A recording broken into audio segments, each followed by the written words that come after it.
في عام 1994 كانت هناك عصابة تقوم باقتحام المنازل في مدينة ديترويت الأمريكية، وهم يرتدون ملابس ودروع رجال الشرطة.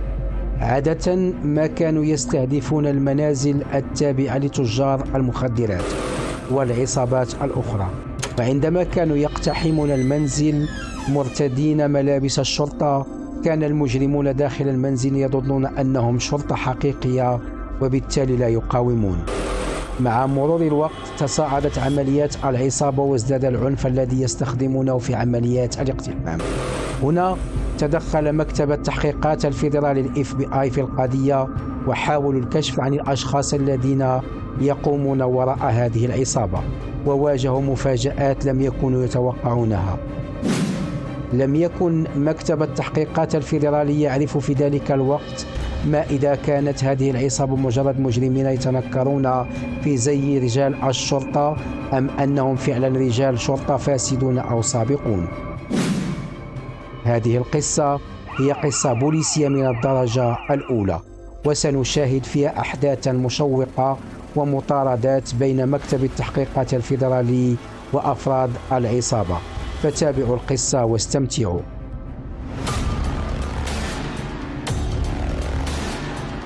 السلام عليكم، معكم يونس. أحداث قصتنا وقعت في التسعينات، وتحديدا في مدينة ديترويت التي تقع في ولاية ميشيغان الأمريكية. مدينة ديترويت من المدن التي تنتشر فيها عدة مناطق خطيرة تنتشر فيها العصابات، حيث تحدث تجارة المخدرات والعنف وجرائم السرقة والقتل والاعتداء بكل أنواعها. طبعا كان من المستحيل القضاء عليها تماما بسبب كثرة العصابات الموجودة في مثل هذه المناطق. كل ما كانوا يستطيعون فعله هو محاولة السيطرة على الأوضاع ومنع تفاقم الأمور، لكن الأمور كانت تتفاوت، حيث كانت العصابة تقتحم وتسرق منازل الناس بشكل عشوائي، أو على الأقل هذا ما بدا للشرطة في البداية. لكن لاحقا لاحظت الشرطة أن العديد من البلاغات التي تصلهم كانت بنفس المواصفات، حيث كانت عصابة تقتحم المنازل مرتدية ملابس ودروع رجال الشرطة. إحدى عمليات الاقتحام التي حدثت كانت في شهر فبراير من عام 1994، حيث اقتحمت العصابة منزلا في منطقة معروفة بتجارة وتهريب المخدرات. الناس في هذه المنطقة كانوا معتادين على عمليات اقتحام قوات الشرطة لبعض المنازل، حيث اعتادوا أن تقوم الشرطة بمداهمة بعض تجار المخدرات من وقت لآخر. كانت العصابة ترتدي نفس ملابس الشرطة والدروع التي كان يرتديها رجال الشرطة، وكان مكتوبا عليها بوليس، وكانوا مسلحين بأسلحة ثقيلة كأنهم قوات خاصة. الفرق الوحيد أنهم لم يكونوا يرتادون خودات، بل كانوا يرتادون أقنعة عادية. اقتحموا المنزل وهم يصرخون على من بداخله أنهم شرطة، ويأمرونهم بالنزول إلى الأرض وعدم الحركة. بسبب طبيعة عمله في تجارة المخدرات، رفض الرجل الذي كان داخل المنزل التعاون معهم في البداية، حيث ظن أنهم شرطة حقيقية، وقال لهم: أنتم شرطة، لا يمكنكم إيذائي. لكن أفراد العصابة بدأوا يتعاملون معه بعنف، وأطلقوا النار بالقرب من رأسه. هنا خاف الرجل ودلهم على المكان الذي كان يخبئ فيه الأموال، حيث كانت مخبأة داخل إسفنج الأريكة. أخذت العصابة الأموال وخرجت من المنزل، بينما بقي الرجل في مكانه مصدوما، واستوعب لاحقا أن هؤلاء على الأرجح لم يكونوا شرطة حقيقية، فاتصل بالشرطة وأبلغ عن عملية الاقتحام والسرقة التي حدثت. عندما وصلت الشرطة الحقيقية إلى المنزل أخذوا منه المعلومات، ووصف العصابة التي اقتحمت منزله. بالطبع كانت الشرطة تعلم أن هذا الرجل تاجر مخدرات، لكنهم كانوا يعلمون أيضا أنه لم تكن هناك أي عملية أو قوات خاصة من المفترض أن تقتحم هذا المنزل في ذلك اليوم. لذلك كانوا مستغربين عندما أخبرهم الرجل أن الذين هاجموه كانوا يرتادون ملابس ودروع شرطة. كانت عملية الاقتحام هذه مجرد واحدة من عدد كبير من عملية الاقتحام التي تم الإبلاغ عنها في مختلف أنحاء مدينة ديترويت. كل أسبوع تقريبا كان يصل إلى الشرطة بلاغ أو بلاغان عن عمليات مشابهة، وكل العمليات كانت بنفس الوصف: رجال أو عصابة يرتادون ملابس ودروع شرطة، يقتحمون المنازل ويهددون من بداخلها بالسلاح ويأخذون كل أموالهم وممتلكاتهم الثمينة، وأحيانا حتى المخدرات إذا كانت موجودة في المنزل.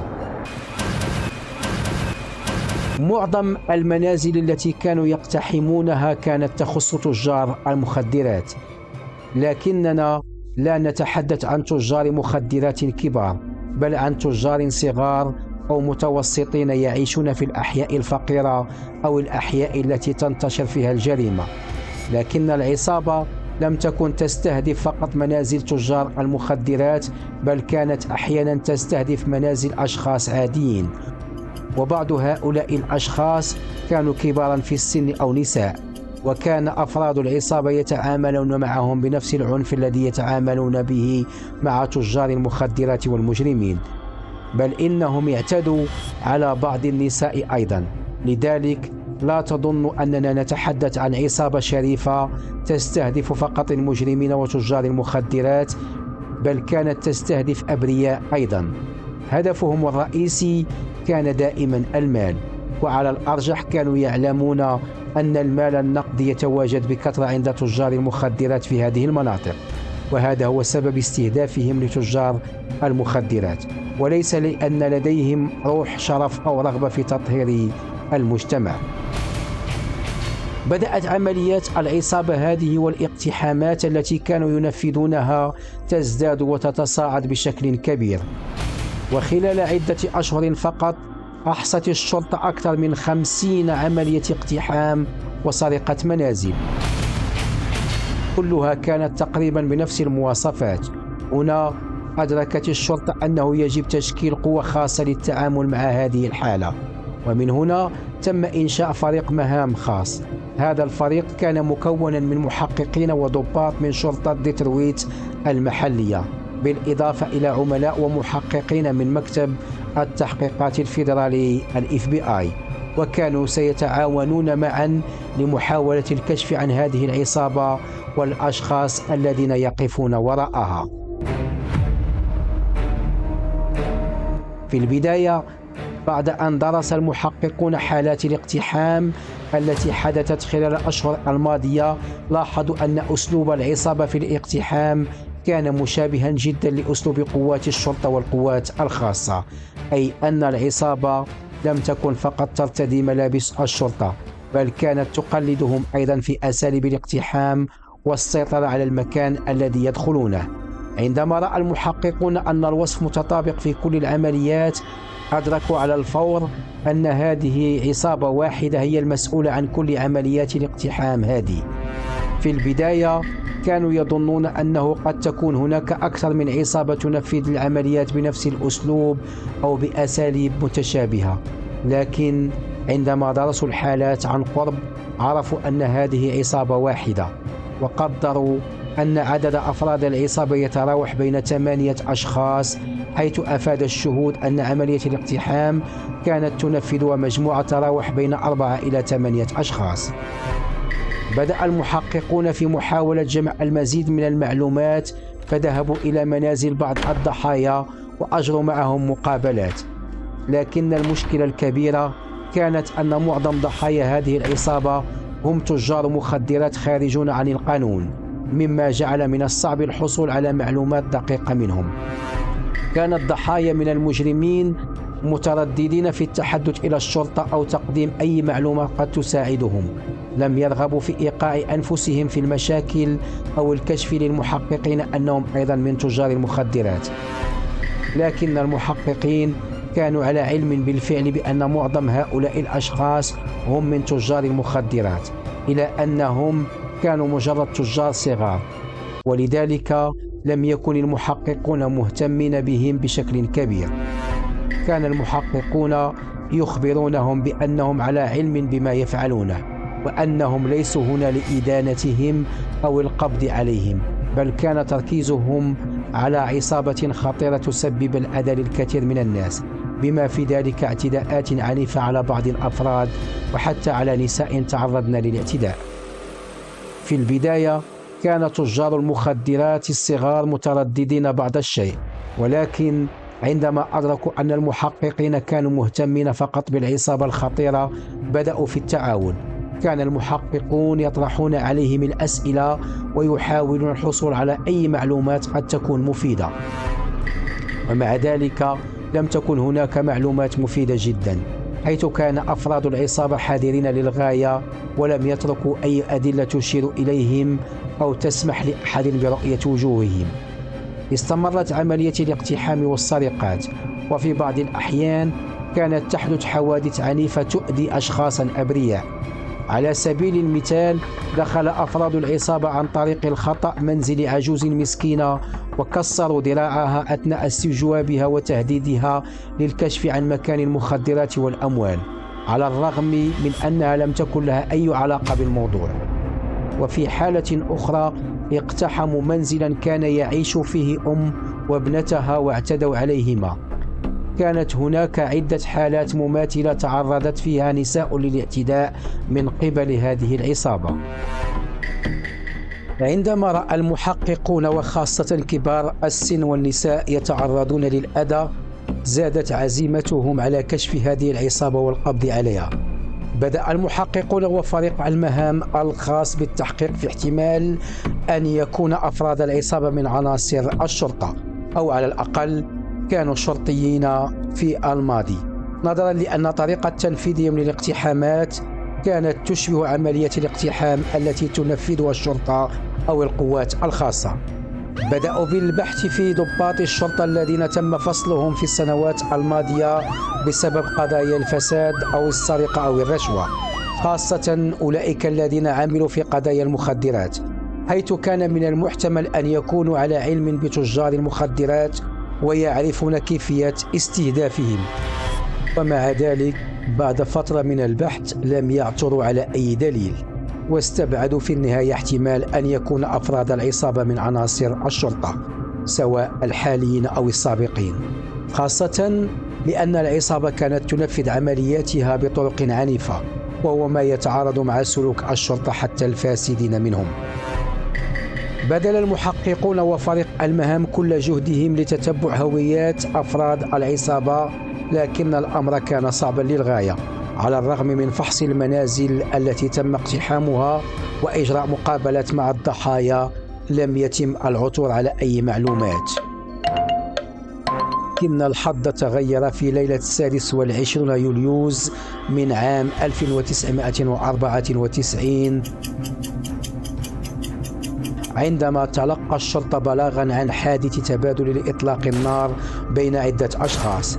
عند وصولهم وجدوا شخصا مصابا بعدة طلقات ملقى على الأرض بينما اختفى الآخرون. كان الشخص المصاب يرتدي ملابس ودرع الشرطة وعلى وجهه قناع، وكان يحمل مسدسا من نوع خاص يمكنه اختراق الضلوع. تم نقله إلى المستشفى وتم إبلاغ فريق المهام الخاص. ذهب المحققون إلى المستشفى على أمل أن يبقى هذا الشخص على قيد الحياة، حيث يمكن أن يكون الخيط الذي كانوا يبحثون عنه خلال الشهرين الماضيين.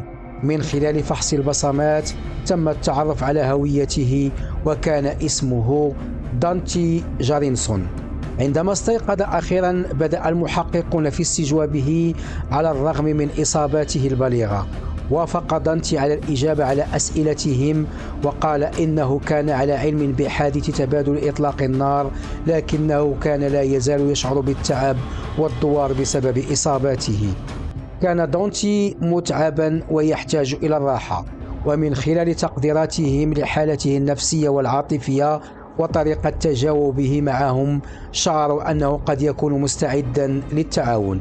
لذلك قرروا أن يتركوه يستريح وخرجوا من الغرفة وهم متفائلون. لكن في نفس الوقت كانوا يعرفون أن عليهم أن يلعبوا أوراقهم بحذر، لأن دانتي لن يقبل التعاون معهم إلا إذا شعر بالراحة وأعطي ضمانات لحمايته. بعد ذلك عاد المحققون إلى مقر فريق المهام وبدأوا يناقشون زملائهم حول أفضل طريقة يمكن استخدامها لضمان تعاون دانتي معهم. كانوا يريدون أن يجعلوه يعمل لصالحهم كمخبر على أفراد عصابته. بينما كانوا وسط النقاشات، ذكر أحد المحققين اسم الشخص دونتي جارينسون. عند سماع هذا الاسم قال أحد الضباط الشرطة اسمه البيغ: أنا أعرف هذا الشخص وأعرف عائلته. وأكد لهم أنه يعرف دونتي منذ كان طفلا صغيرا وكان على علاقة وثيقة بعائلته.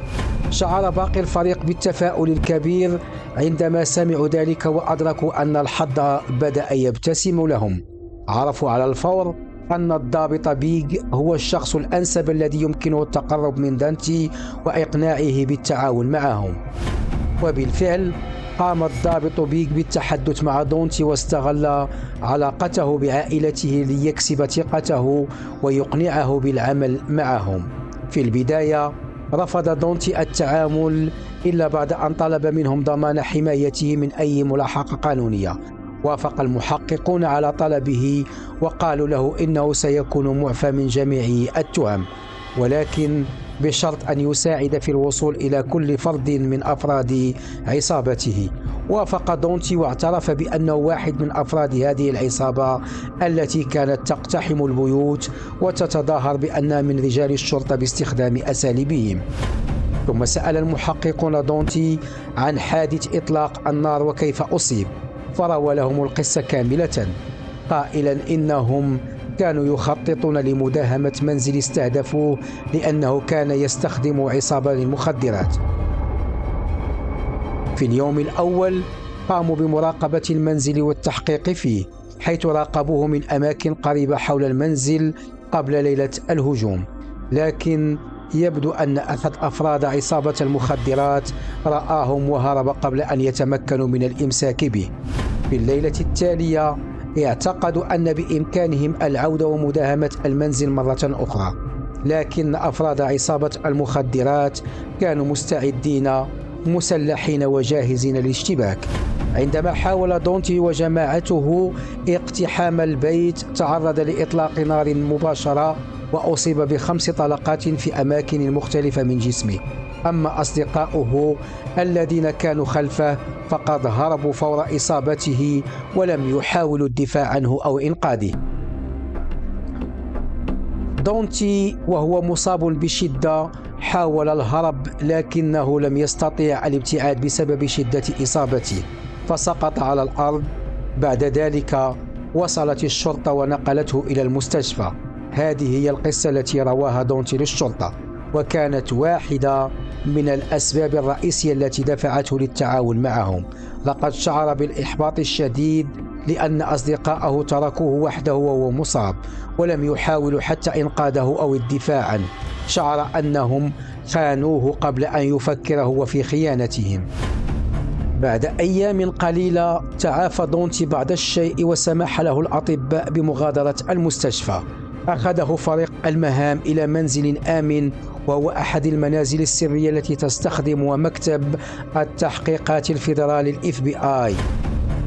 كان المنزل بعيدا عن مدينة ديترويت، وهناك أكدوا له أنه سيكون تحت حمايتهم الكاملة ولن يتعرض لأي ملاحقة قانونية إذا تعاون معهم بشكل كامل، كما وعدوه بأن اسمه لن يظهر في أي تحقيقات حتى يتم القبض على جميع أفراد العصابة ومحاكمتهم. عقد المحققون جلسات طويلة مع دونتي خلال هذه الفترة. عبر هذه الجلسات استفادوا من معلوماته وأخبرهم بكل تفاصيل العصابة. أول معلومة مهمة كانت أن عدد أفراد العصابة أكبر بكثير مما كانوا يعتقدونه سابقا. بلغ عددهم حوالي 30 شخصا، على الرغم من أن عمليات الاقتحام نفسها عادة ما ينفذها ما بين 4 إلى 8 أشخاص فقط. لهذا السبب كان المحققون يعتقدون في البداية أن أعضاء العصابة لا يتجاوز عددهم 8. أخبرهم دونتي أيضا أن اختيار الأشخاص الذين يشاركون في العمليات يعتمد على مدى توفرهم واستعدادهم للمشاركة، كما كشف عن وجود زعيمين للعصابة، الأول اسمه أوبي كارتر والثاني اسمه أندري وودز. هذان الرجلان هما اللذان يديران العصابة ويحددان الأهداف والمنازل التي سيتم اقتحامها، كما أنهما المسؤولان عن اختيار الأشخاص الذين سيشاركون في العمليات ويقودونها على أرض الواقع. كان لكل زعيم دور معين، فبينما كان أوبي كارتر يعتبر العقل المدبر للعمليات مسؤولا عن البحث واختيار الأهداف، كان أندري وودز القوة التنفيذية في العصابة. كان وودز شخصا ضخم البنية وعنيفا للغاية، وكان مسؤولا عن تنفيذ العمليات وتدريب أفراد العصابة على تقليد أساليب الشرطة أثناء الاقتحامات.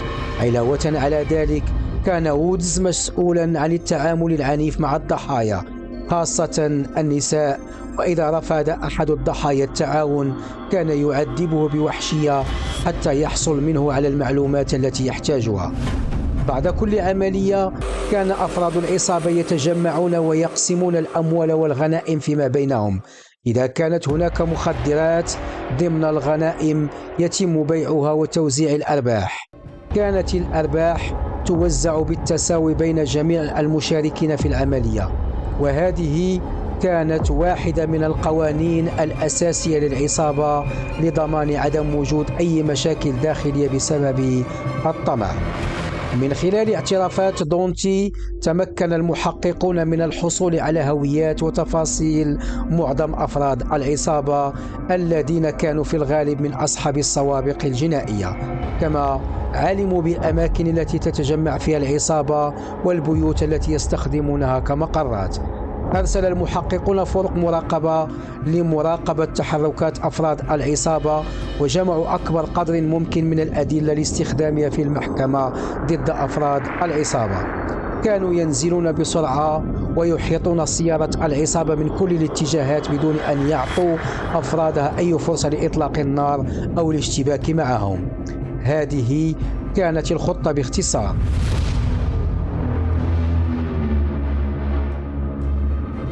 والهدف الأساسي للمحققين كان تفادي وقوع مطاردة في الشوارع، لأن المطاردات قد تتحول إلى كارثة وتتسبب في سقوط عدد كبير من الضحايا. بالطبع ليس كل أفراد العصابة سيكونون متواجدين في العملية الواحدة. عادة ما يتراوح عدد المشاركين بين 4 إلى 8 أفراد كما ذكرنا سابقا، بينما تتكون العصابة من 30 فردا تقريبا.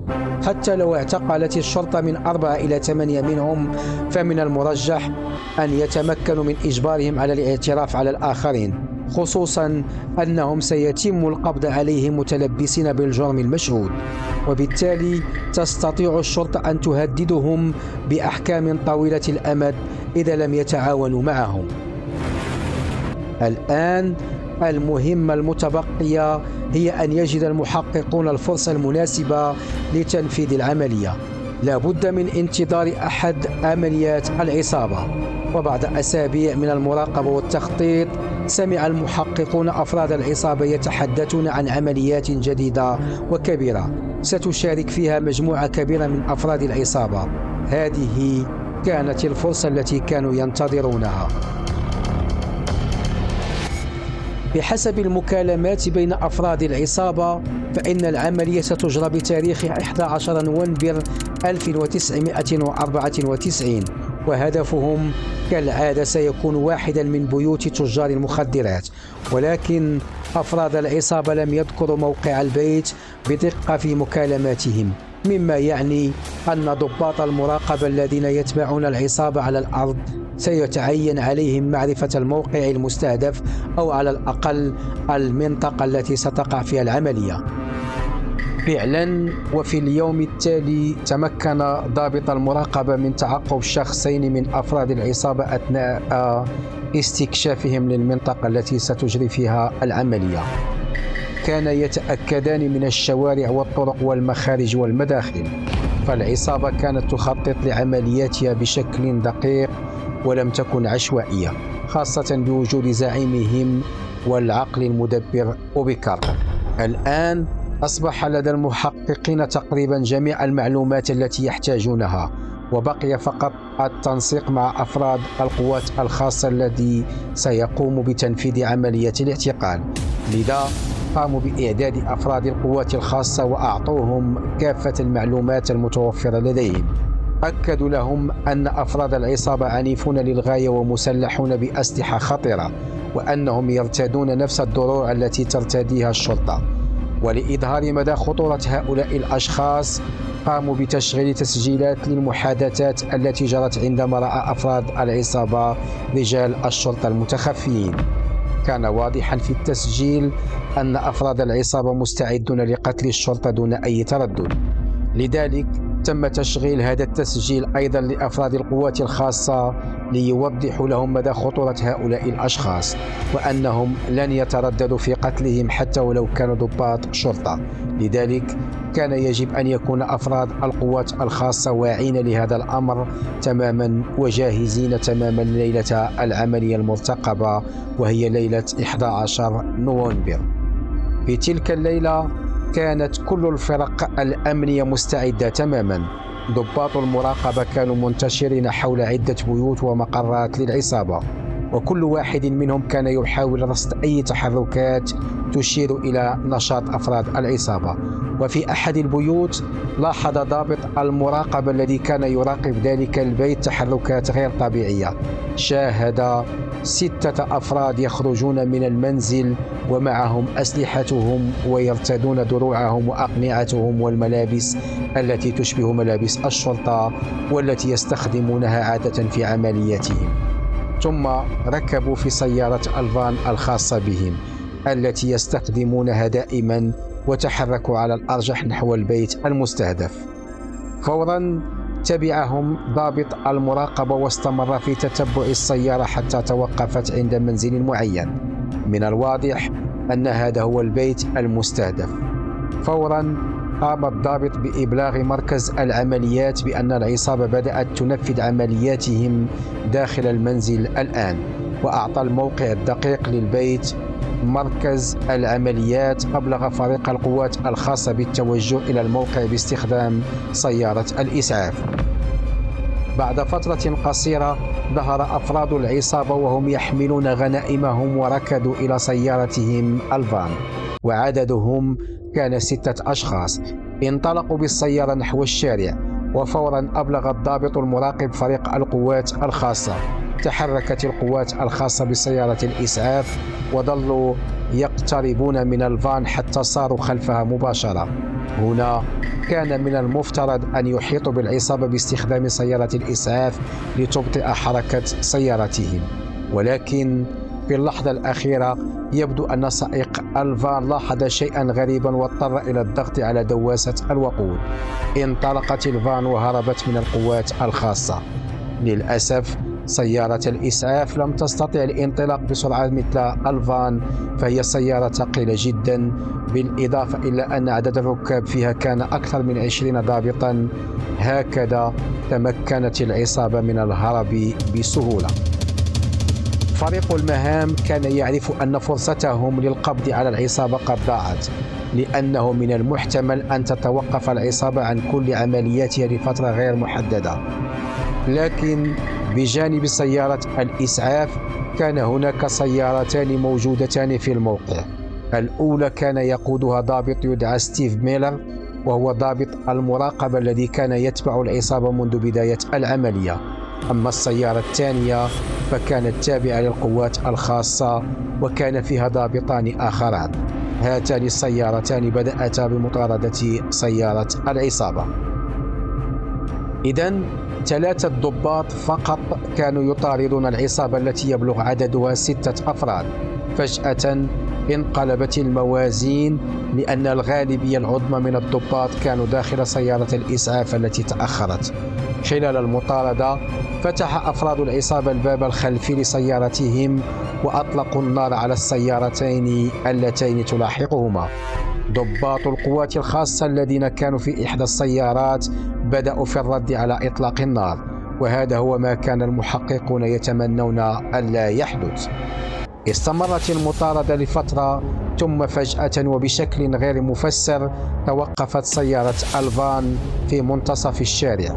توقف إطلاق النار خلفها، ولم يكن أحد يفهم ماذا حدث ولماذا توقف أفراد العصابة في هذا المكان.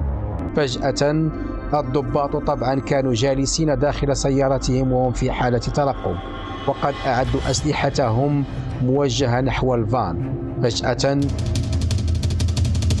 خرج 4 من أفراد العصابة من الباب الخلفي وهم يطلقون النار على الضباط، والضباط ردوا عليهم بإطلاق النار.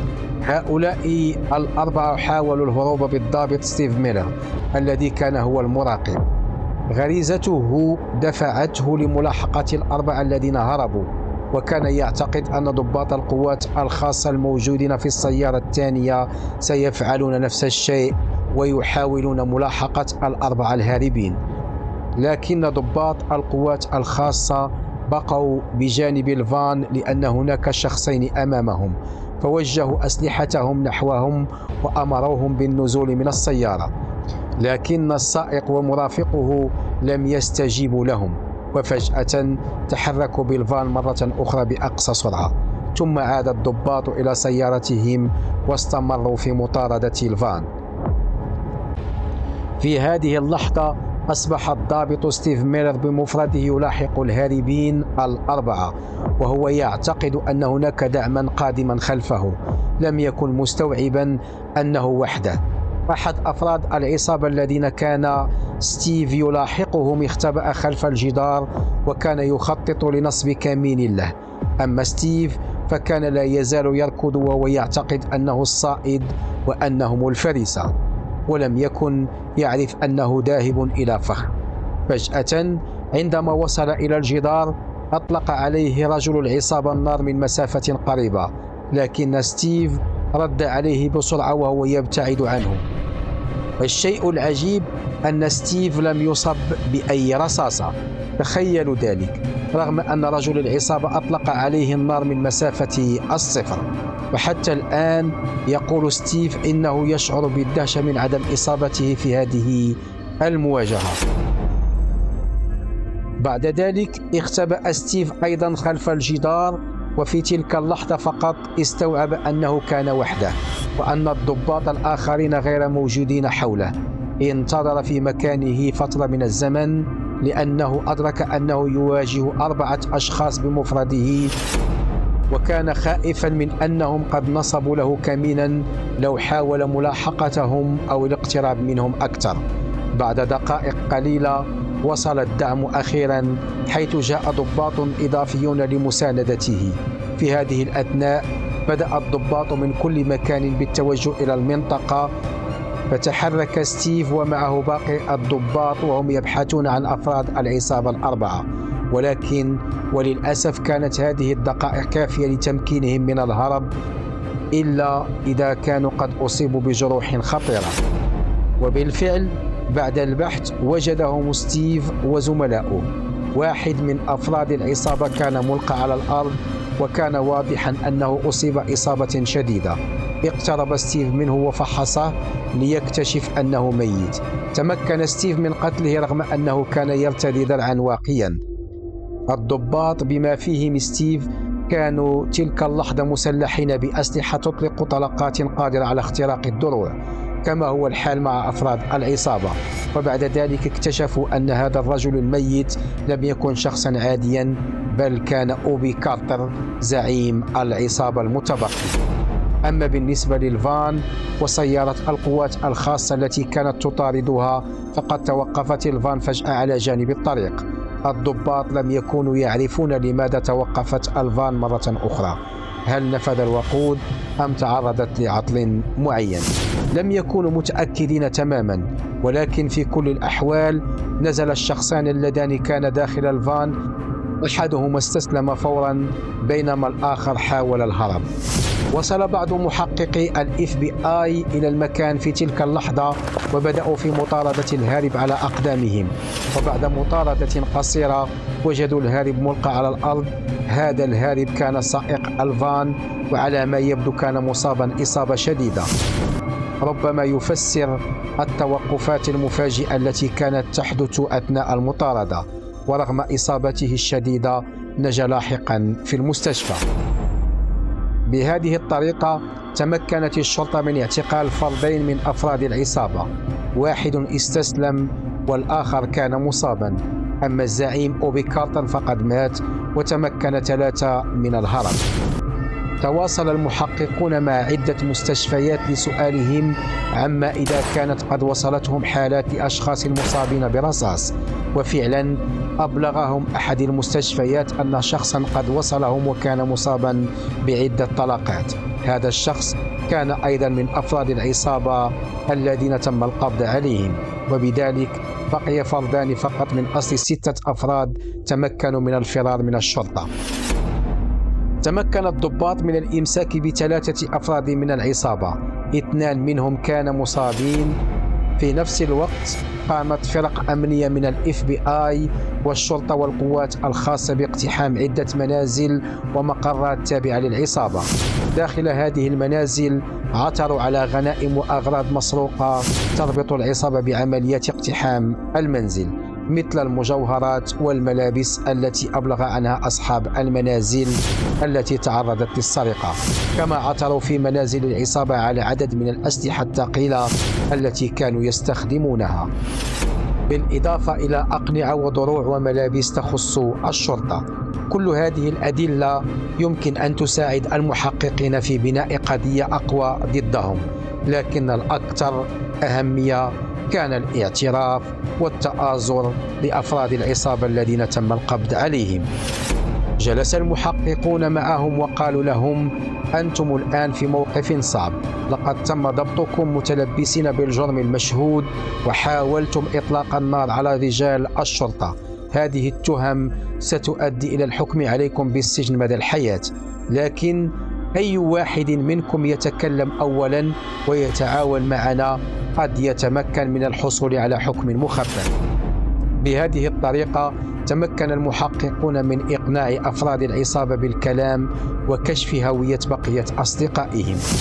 في الواقع المحققون كانوا يعرفون معظم هوايات أفراد العصابة منذ البداية من خلال اعترافات دانتي، أول شخص تم القبض عليه من العصابة، لكنهم كانوا بحاجة إلى اعترافات هؤلاء الذين تم القبض عليهم لاحقا حتى تكون القضية محكمة ضد البقية. يجب أن يكون هناك أكثر من شاهد وأكثر من شخص يعترف، وبالطبع هناك أدلة أخرى جمعوها خلال الأشهر الماضية، مثل تسجيلات المكالمات والأغراض المسروقة والأسلحة وغيرها والكثير. الآن بعد أن تأكدوا أن القضية أصبحت قوية ومحكمة ولديهم جميع الأدلة التي يحتاجونها، بدأوا في تنفيذ عملية الاعتقال. تم اعتقال 29 شخصا في المجمل، وبعد ذلك تم محاكمة هؤلاء 29 شخصا وإدانتهم وسجنهم بأحكام مختلفة حسب التهم. الشيء العجيب في كل هذا هو أنه رغم العنف الذي حدث والاشتباكات بين العصابة والشرطة لم يصب أي من الضباط حتى برصاصة واحدة. لا أدري، لكن يبدو أن أفراد هذه العصابة لم يكونوا يعرفون كيفية استخدام العنف إلا ضد الناس الضعفاء والمظلومين الذين لا حول لهم ولا قوة. أما في المواجهات الحقيقية فكانوا من أضعف ما يمكن. بهذه الكلمات نكون قد وصلنا إلى نهاية قصتنا. إذا أعجبكم لا تنسوا الإعجاب بالفيديو والاشتراك في القناة وتفعيل زر الجرس. وهذه مجموعة من القصص الأخرى التي يمكنكم مشاهدتها. شكرا لكم على المتابعة، أراكم في الفيديو القادم. مع السلامة.